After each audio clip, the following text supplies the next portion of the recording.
Where's Ron this morning? Frank, where's your brother Ron Hebner?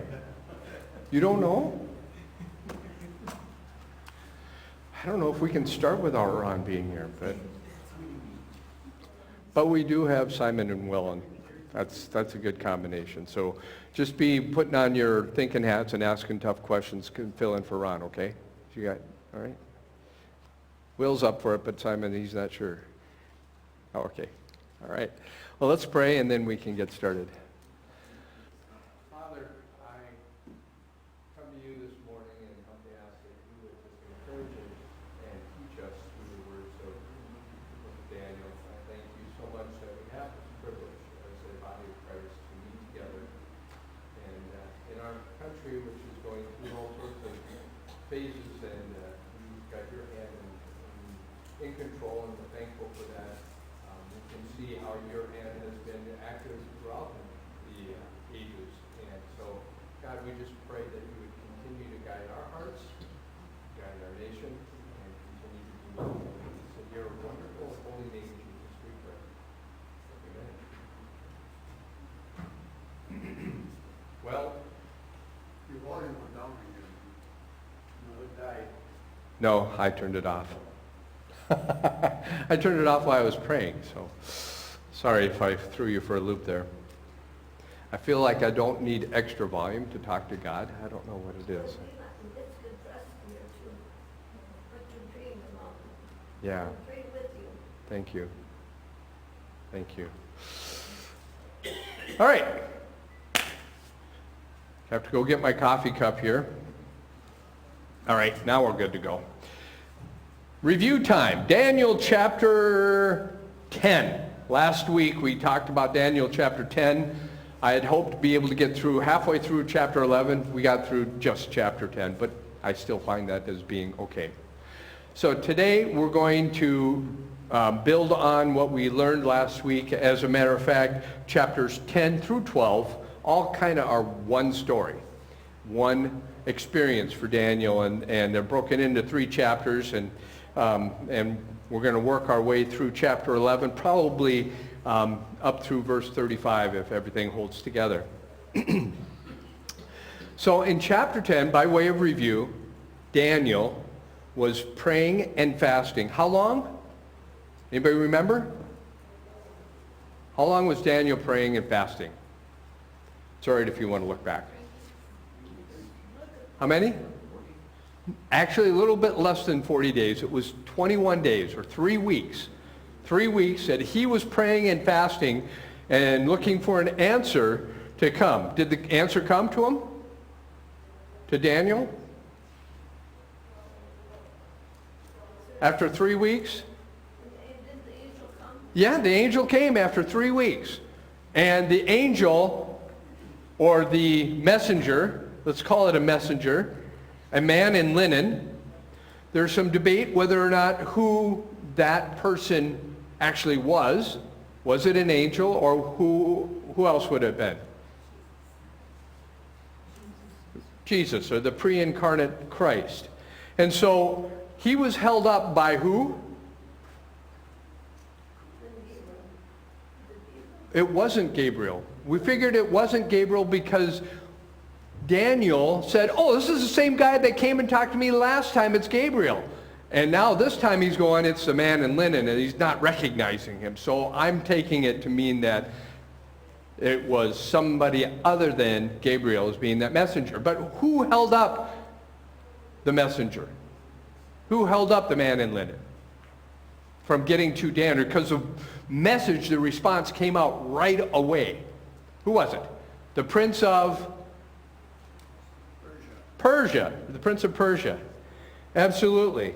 And so we're seeing this whole notion, this whole idea portrayed here of angelic beings, fallen angelic beings, influencing or maybe even assigned to various nations.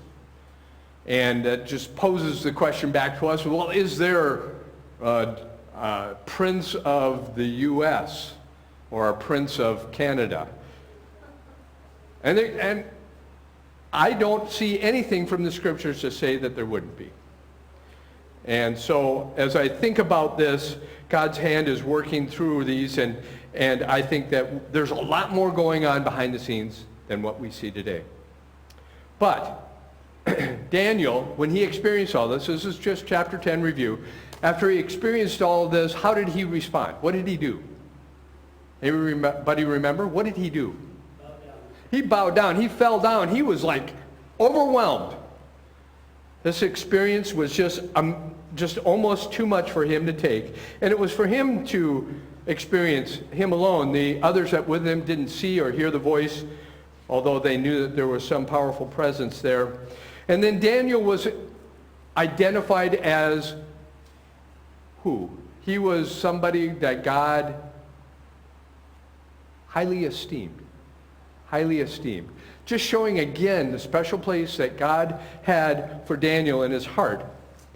And so as we look into, and I think it's around verse 7, but don't quote me on the verse, but in chapter 10, the angel says, I have come to you to tell you what will happen to your people in the future.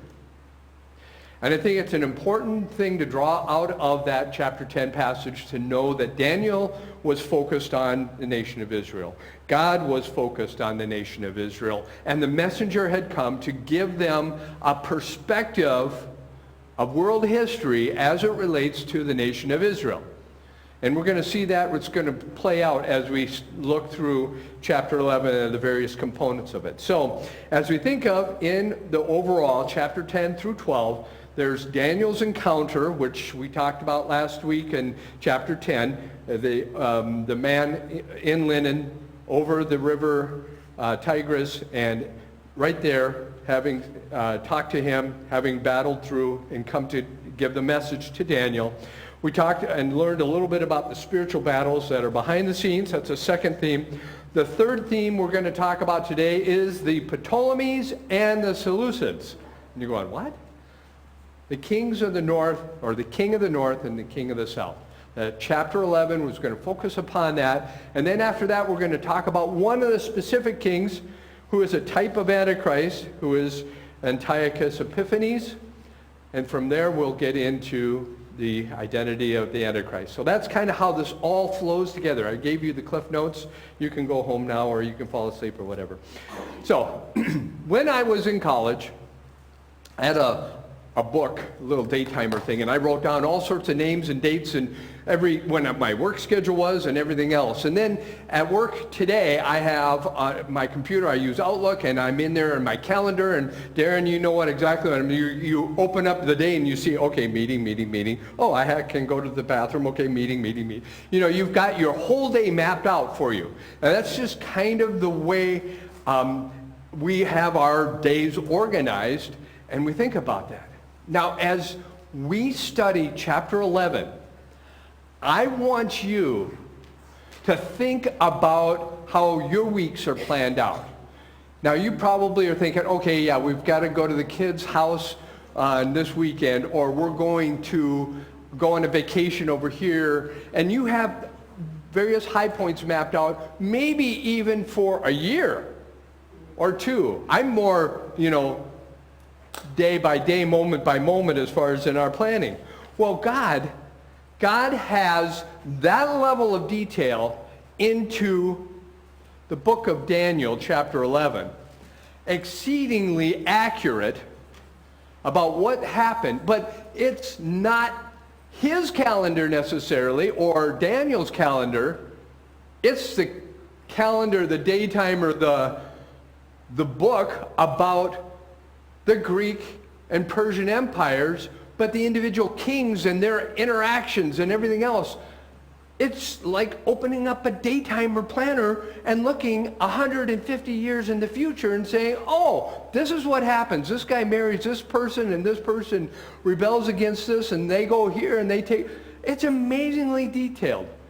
And I want us to, as we think through this, we look at this, what does that tell us about God? What does it tell us about his involvement in our individual lives? Does he know what's going to happen 20 years from now or 10 years from now? 5 minutes from now? He does. And that should give us a great sense of confidence and a great sense of encouragement, knowing that God is in complete control and he knows all of it. Enough about, think about all the things that could have gone wrong with 200 years worth of planning. But yet he's got it down to the day.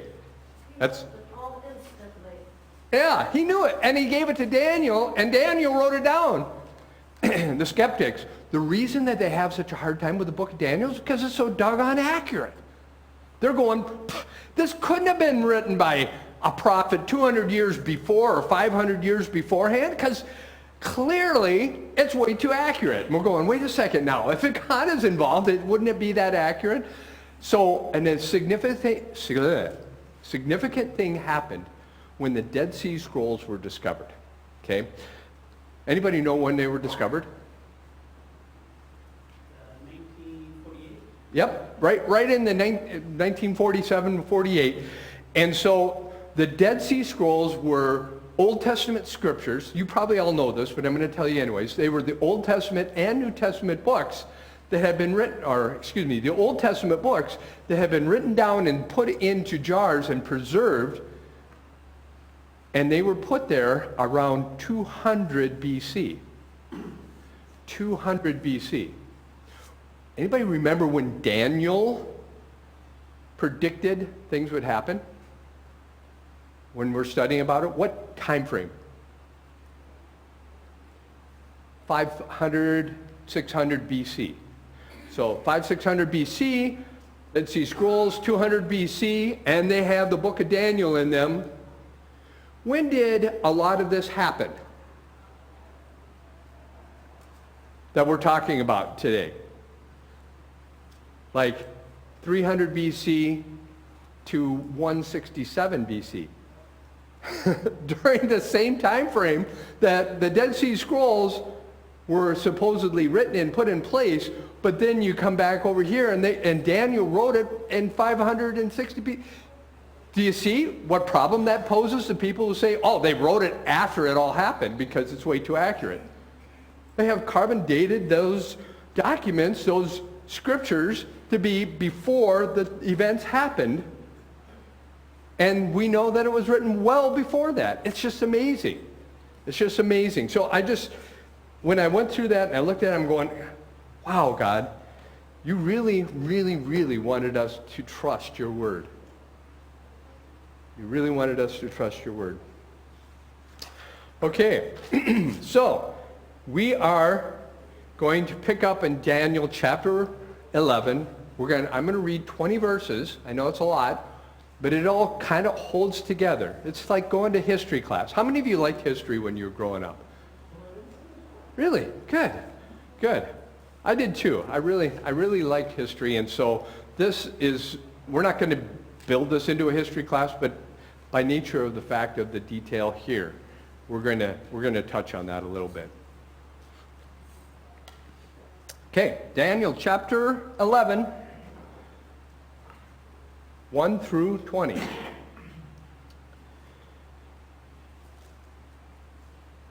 No one supports me against him except Michael, your prince. And in the first year of Darius the Mede, I took my stand to support and protect him. And that was kind of a carryover from chapter 10. Now then, I tell you the truth.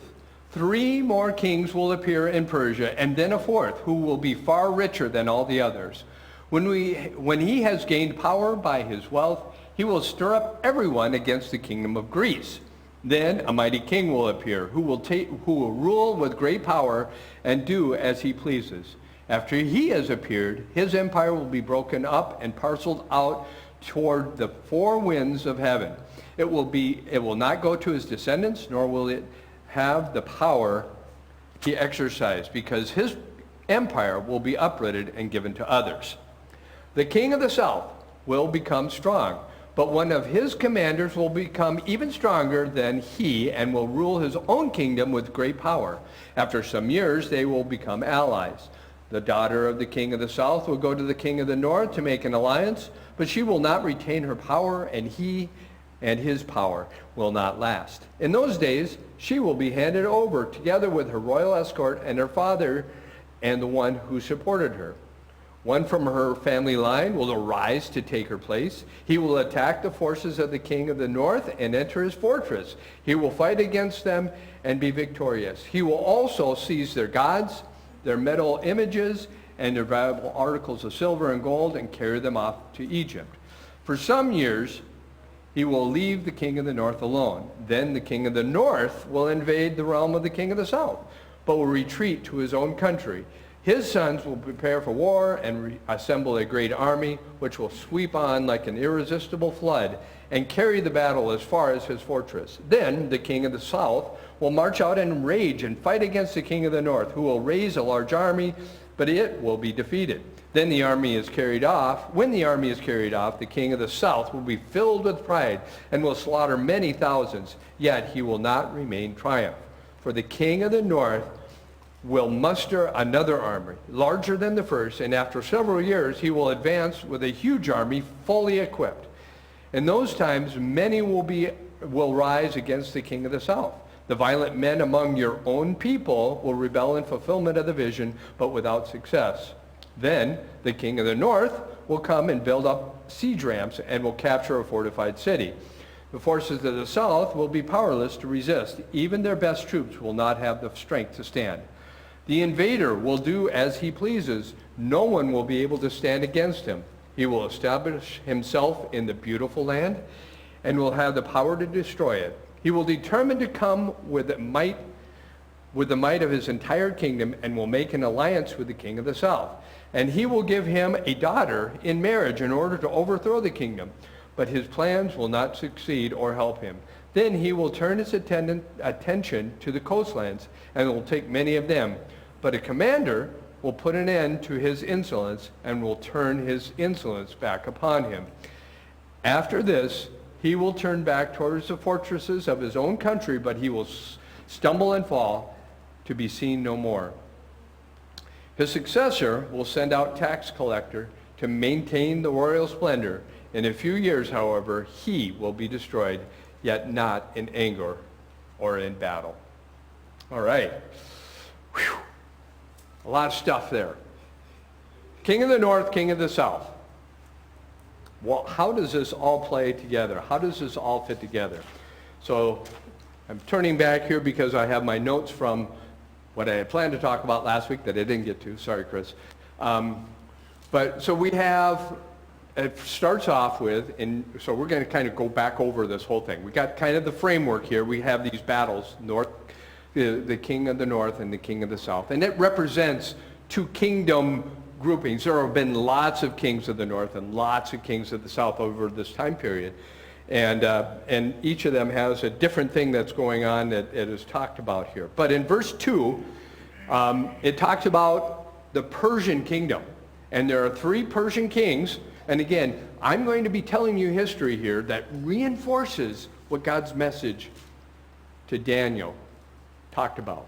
So it was Cambius, Pseudo-Snerdus, and Darius Hypstadus that were the 3 Persian kings. Pardon my pronunciation, but if you can do better, you can correct me. So you've got those 3 kings of the Persian Empire, and then that's followed on by another king who was way more powerful and way richer. His name was Xerxes. Anybody remember who Xerxes interfaced with in the Bible? Who? Esther, exactly. So this, again, there were still some Jews in Persia at this time, right? So Xerxes was very powerful. He was like the strongest at that point in time of the Persian Empire. And he collected all sorts of people, and he attacked the Greeks. Now, the Greeks were not really a nation at this point in time in the same sense. They were still kind of being developed, but yet in 480 BC, he attacked Greece. They weren't successful. They kind of attacked, and then it kind of fell apart. And so then a little bit later on, maybe about 100 years later, another king comes upon the scene, a Greek one. Anybody know who it's talking about in verse 3? Alexander the Great, exactly. So we can see, again, the scriptures are telling us the story here. Alexander the Great from Greece, 334 to 323. He conquered everything he could. Basically, he died. He drunk himself to death because there were no more lands to conquer. And so that kingdom did not get divided up to his progeny, but instead it got divided into 4 segments. This is an important aspect of this whole story. The 4 kings were Cassander, Lysimachus, Seleucus, and Ptolemy. The last 2 are the ones that we're going to focus on. Seleucus was the king of the north, the first king of the north. Ptolemy was the first king of the south. And the Ptolemies, anybody want to guess where they were kind of centralized? Ptolemies. Anybody know your world history? Egypt. The Ptolemy dynasty was centered in Egypt, even though it was part of the spin-off of the Greek Empire and it was focused on in Egypt. It's actually, when you look at the translation in the Septuagint, it looks at it and says it's Egypt, not the king of the south. So it's very synonymous with that. So we have Seleucus, who was the king of the north, and he was located in Syria and Babylon, Persia, and Turkey. So he was in the north. Egypt, down here in the south. If any of you know your geography, what's right between those 2? Israel, the Holy Land. What happened? What if you had to summarize the last 20 verses we just read, what's going on between the king of the north and the king of the south? Border skirmish? Yeah, border skirmish. Yeah, constant battle. One big war. What happens to nations that are in between warring nations? It ain't good. They get trampled on. They're just kind of ignored. They're beat up on. If you go and you lose your battle on the way out, you beat up people just because you're mad, because you got defeated. And if you're victorious, you come and take everything they have anyway. So it's just the wrong place for Israel to be. But there's a whole purpose behind this, because the nation of Israel is still undergoing God's wrath for the way that they took on the benefit of being the children of God. They still are feeling the pains of that rebellion that they had against God. As a matter of fact, that rebellion is still going on, and we're going to see that when we get into Antiochus Epiphanes. And still he's protecting them. Pardon? And still God is protecting them. They're protecting them, yeah, but they're punishing them. They're not the world power, right? You would expect, oh, these are God's chosen people. God is all-powerful. His people are going to be all-powerful. No, they're smashed down. They're getting beat up all over the place. Look at world history. Every major kingdom, the Russians, the Germans, the Italians, you name it, they all picked on the Jews. Why? Part of God's plan. It's a painful plan, but it is part of God's plan. They are trying to remove God out of the place so that Jesus cannot come down. Right. It's. Go ahead. What were you going to say? Oh, it's just really an interesting dynamic to look at this. How God's chosen people are protected, but yet still pushed down. And it's all for a purpose. It's all for a purpose. And so with all that right here now, America is being protected because America is the friends of Israel. And so whatever all that goes on in the world, they can't make it because God is protecting. And when we look at our nation, there is a particular reason why we want to be a friend of Israel, because we understand what the scriptures are teaching here, right? And that's being lost. And that one that understood that in the right way, we voted them out. Mm-hmm. We put a different one that votes. And again, God is in control, isn't he, Ann? So let's kind of reinforce this whole process here. So we got Seleucus, we got Ptolemies, and actually how it all worked out is the Ptolemy, first king Ptolemy of Lagus was his kind of second name, and he had a general by the name of Seleucus Nicator. And again, if you look at verses 5 through 9, you can see how this king of the south was strong to begin with, and then one of his commanders will split off and become even stronger yet. And this was part of the Seleucid dynasty in Syria. Seleucus Nicator went on and developed his own empire there. And so a little later on, Berenice, the daughter of Ptolemy Philadelphus, was married to Antiochus II. Again, in direct fulfillment, if you look at the daughter of the king of the south will go to the king of the north to make an alliance. It also goes on and says, but he will not retain her power. Well, what happens is that Antiochus II, and again, this is all just following through the scriptures, Antiochus II had a wife by the name of Laodice, and he put her aside so he could marry Berenice, the daughter of this king of the south. And then what happens is Laodice comes in and kills Berenice and her all entourage. It sounds like a soap opera, doesn't it? But this is all what God predicted. That's why he's saying, look at the detail that he said would happen. And here it is, right in the words, 300, 400 years before it happened. Yeah, it's amazing. And so then,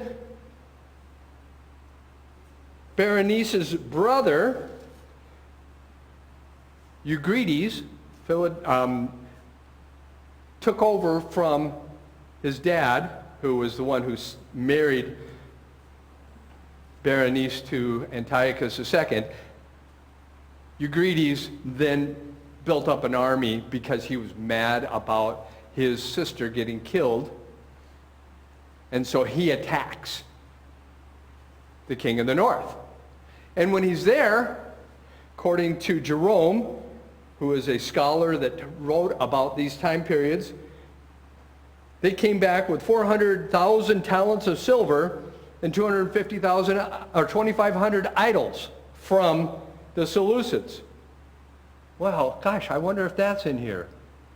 Handed over on one from her family line will arise and take her place. He will attack the forces of the king of the north and enter his fortress, fight against them, and be victorious. He will also seize their gods, their metal images, and their valuable articles of silver and gold, and carry them off to Egypt. Wow. Look at that. Kind of happened just as was predicted. Then,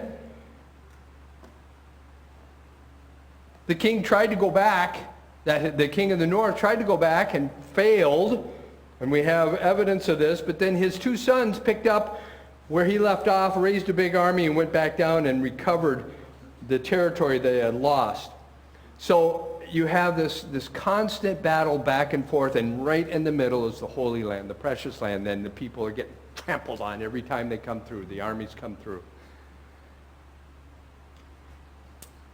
Okay. Just doesn't sound like a fun place to live, does it? So Antiochus the Great, we're going to read on here in verses 11 through 19, or we're focused on. Then Antiochus the Great gave his daughter Cleopatra to Ptolemy Epiphanes. He happened to be 5 years old at the time. Okay?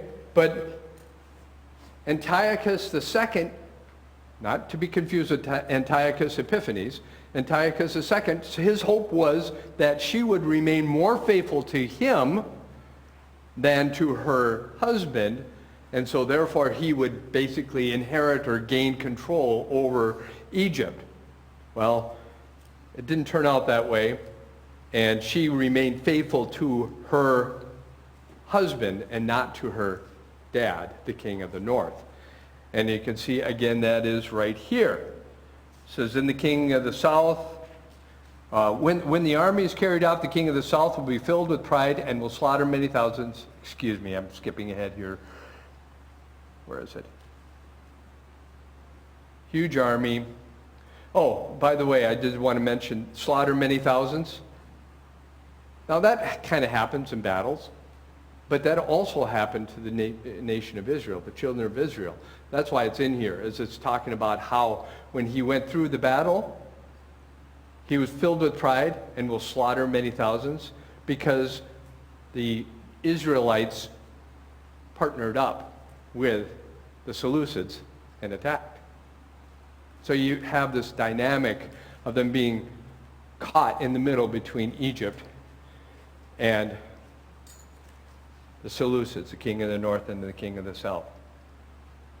Okay. All right.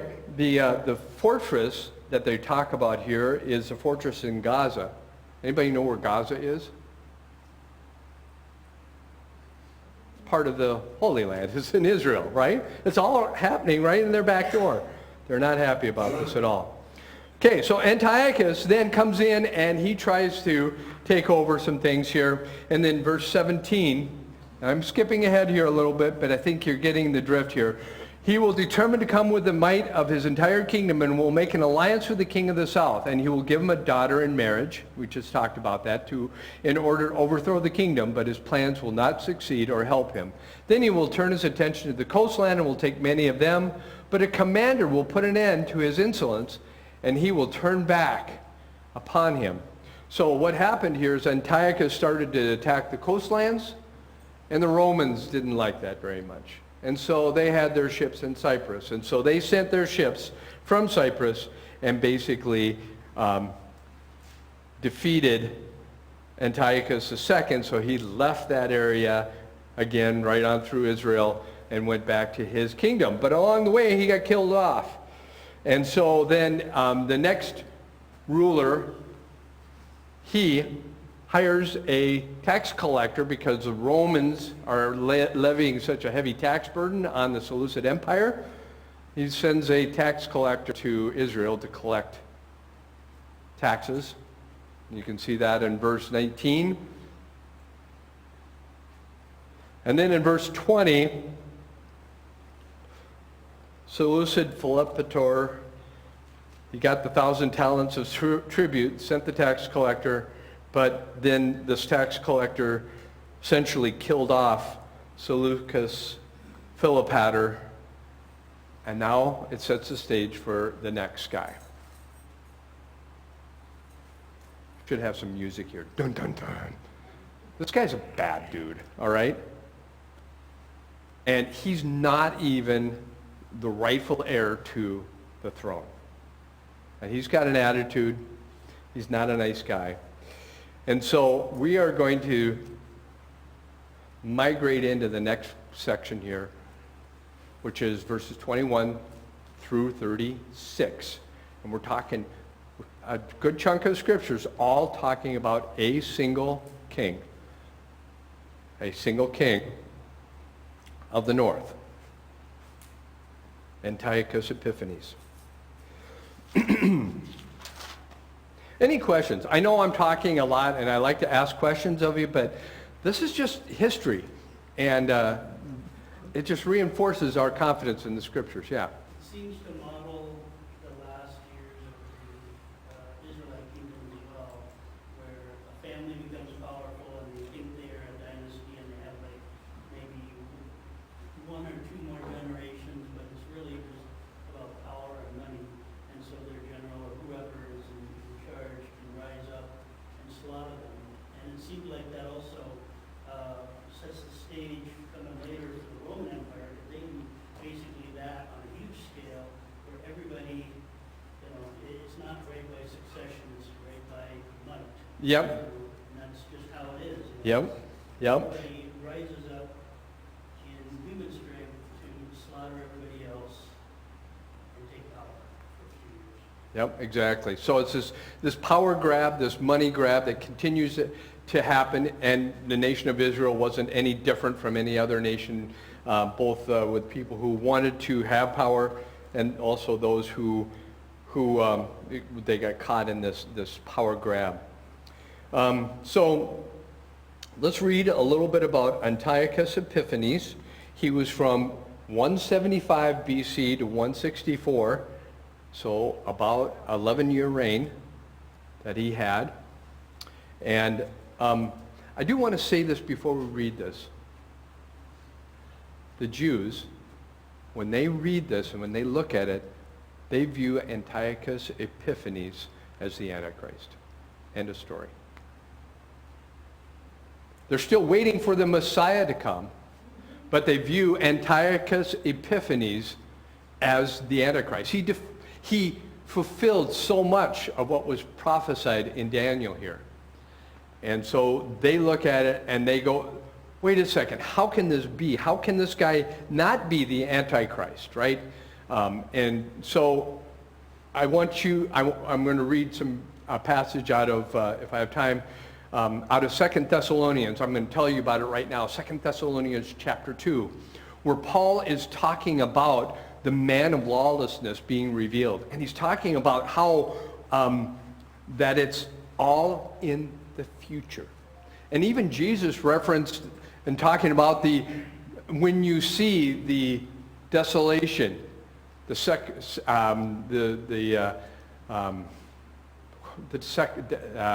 desolation of abomination of desolation. Thank you. Couldn't think of that.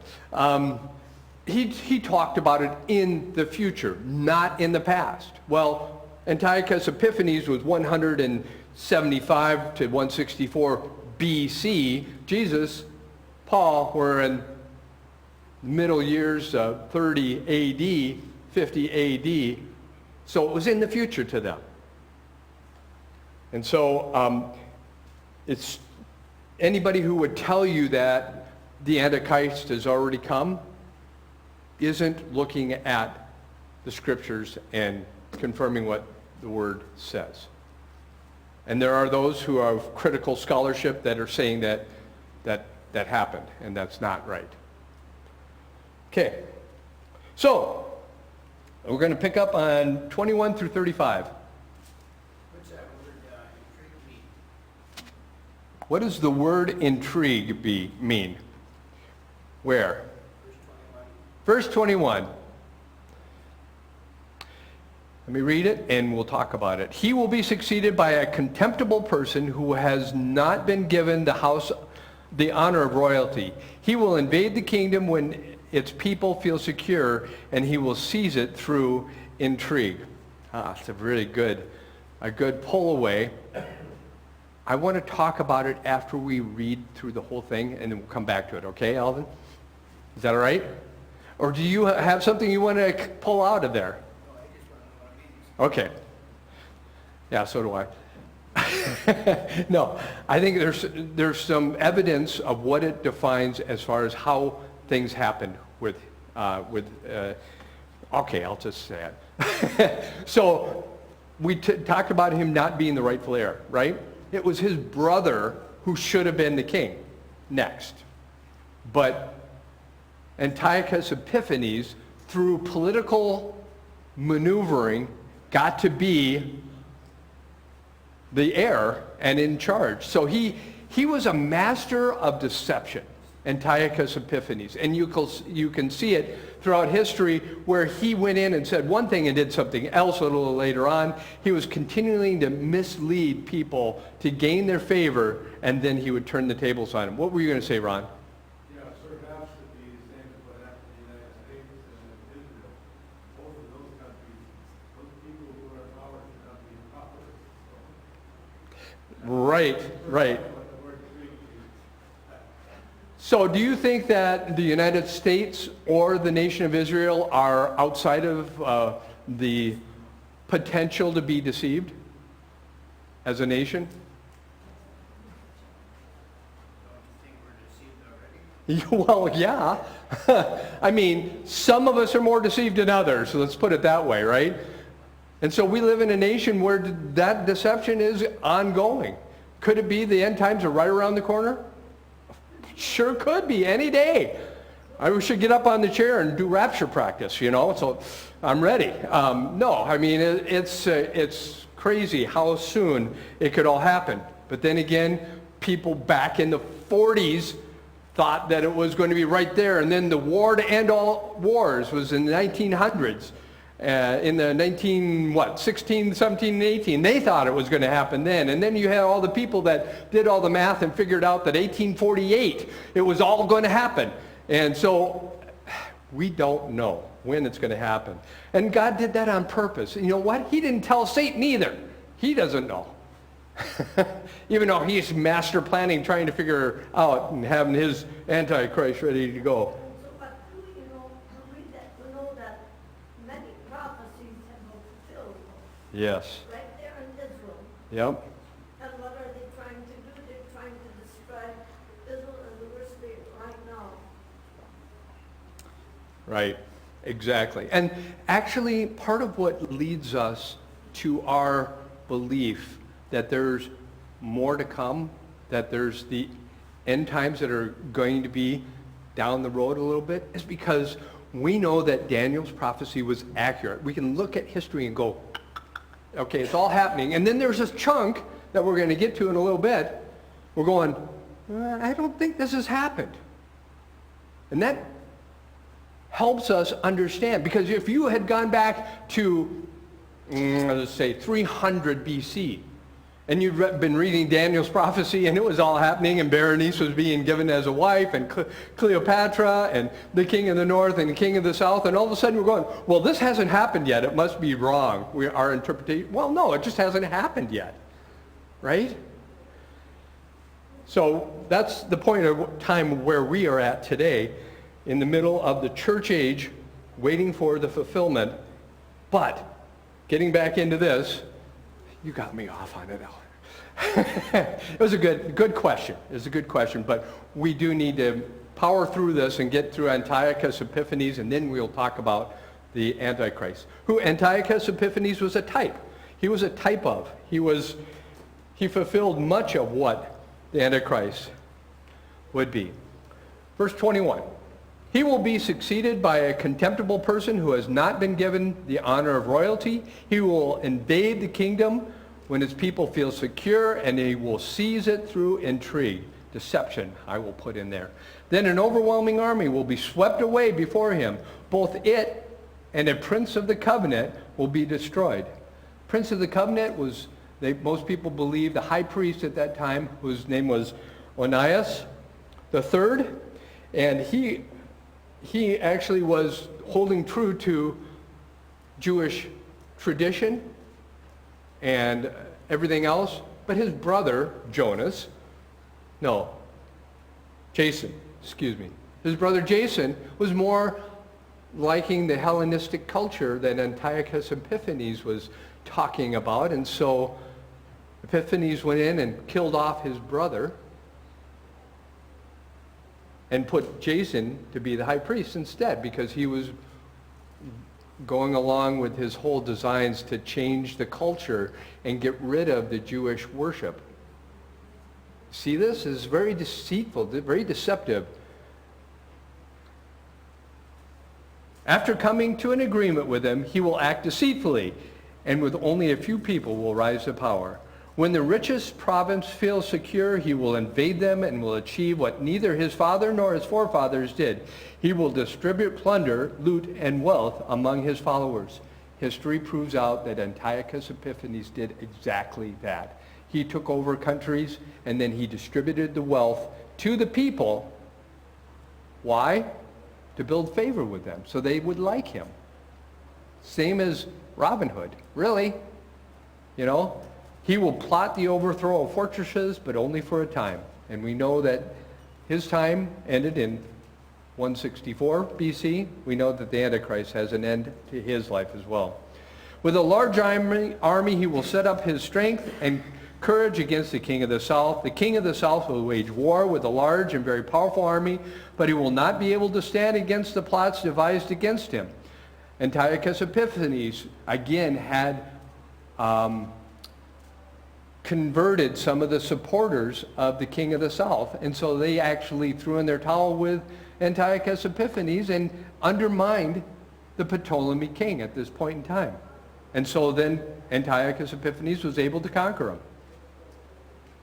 Those who eat from the king's provision will try to destroy him. His army will be swept away, and many will fall in battle. The two kings, with their hearts bent on evil, would sit at the same table and lie to each other, but to no avail, because an end will come at the appointed time. So what's interesting here is that there were two brothers that were involved with the Ptolemy kingdom at this point in time, and the younger one was friends with Antiochus Epiphanes, and so they tried to get an alliance to be able to undermine the older brother of this Ptolemy ruler, and that was the whole thing, and they were lying to each other at this meeting, and it's amazing how it's supported through the things that actually happened here. Okay. Okay.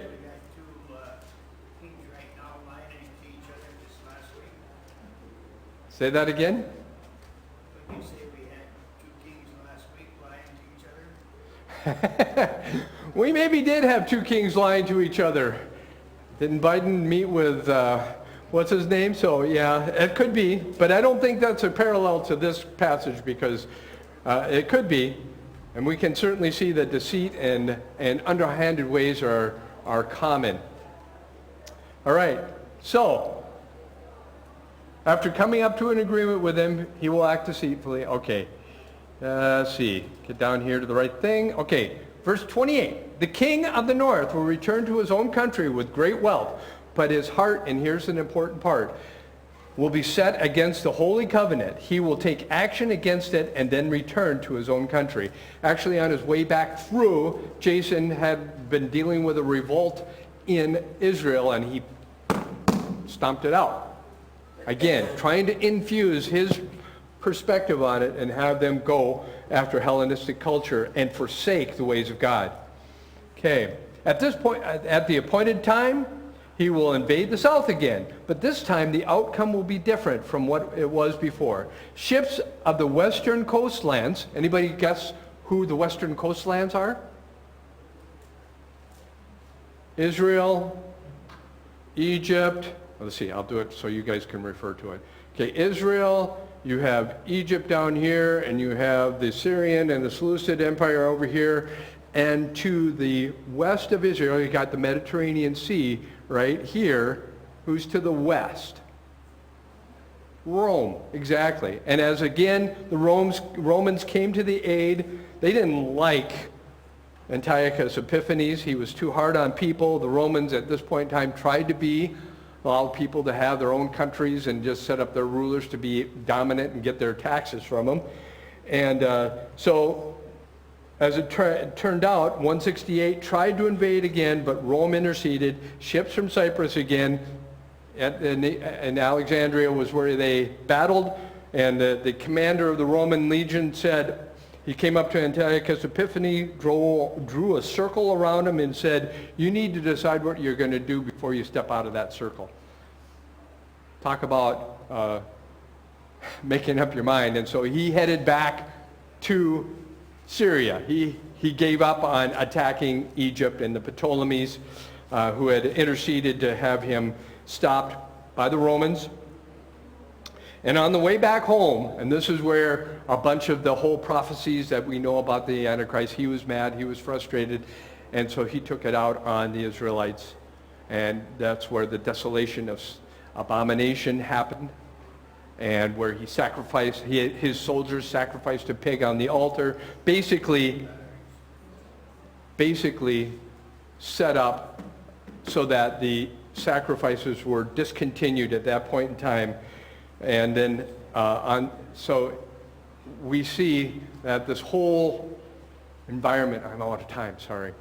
The whole thing happened, and you end up with Antiochus Epiphanes being conquered by the Maccabees. And right there you have the Maccabean revolt makes them think, the Jews think, that Israel was restored. All right, so next week we will dive into the remainder of this prophecy, which splits over and starts talking about the Antichrist. So this is history here about Antiochus Epiphanes, a type of Antichrist. Next week we'll dive right into the remainder. Let's pray. Father, thank you so much for these words in the book of Daniel. A history lesson, but yet a lesson about the character of God. And we just pray that we would take it to heart, learn from it, apply, and be encouraged. In your name we pray. Amen.